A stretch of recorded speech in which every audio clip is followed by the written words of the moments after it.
ഇന്ന് രാവിലെ ഇരിങ്ങാലക്കുട കൂടൽമാണിക്യം ക്ഷേത്രത്തിലാണ് സംഭവം. 11 ആനകളാണ് ആനയൂട്ടിനെത്തിയത്. ആനയൂട്ട് കഴിഞ്ഞ് കൊട്ടിലായ്ക്കൽ ക്ഷേത്രനടയിൽ ഭക്തർ തൊഴുന്നതിനിടയിലാണ് കൊളക്കാടൻ കുട്ടിശങ്കരൻ എന്ന ആന ഇടഞ്ഞത്.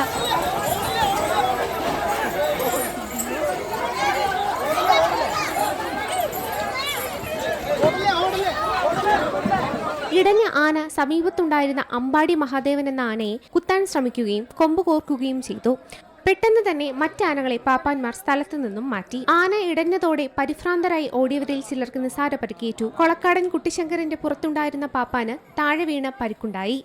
ആളുകൾ ചിതറിയോടിയതോടെ സമീപത്തെ താൽക്കാലിക കടകളിലും നാശനഷ്ടം സംഭവിച്ചു. കൊളക്കാടൻ കുട്ടിശങ്കരനെ പിന്നീട് പാപ്പാന്മാർ തന്നെ തളച്ചു. അമ്പാടി ദേവൻ എന്ന ആനയ്ക്ക് പരിക്കേറ്റിട്ടുണ്ട്. സോഷ്യൽ ഫോറസ്ട്രി ഉദ്യോഗസ്ഥർ സ്ഥലത്തുണ്ടായിരുന്നു. സംഭവത്തിൽ കുളക്കാടൻ കുട്ടിശങ്കരൻ എന്ന ആനയ്ക്ക് 15 ദിവസത്തെ വകുപ്പ് തല നിരോധനം ഏർപ്പെടുത്തിയതായി ചാലക്കുടി സോഷ്യൽ ഫോറസ്റ്റ് അധികൃതർ വ്യക്തമാക്കി. വിശദമായ അന്വേഷണത്തിനും പരിശോധനയ്ക്കും ശേഷം മാത്രമേ നിരോധനം മാറ്റുകയുള്ളൂ എന്ന് അവർ വ്യക്തമാക്കി. Zee Malayalam news, Thrissur. ഏറ്റവും പുതിയ വാർത്തകളും വിശേഷങ്ങളും വിരൽത്തുമ്പിലറിയാൻ സീ മലയാളം ന്യൂസ് എല്ലാ ഡിജിറ്റൽ പ്ലാറ്റ്ഫോമുകളിലും ലഭ്യം.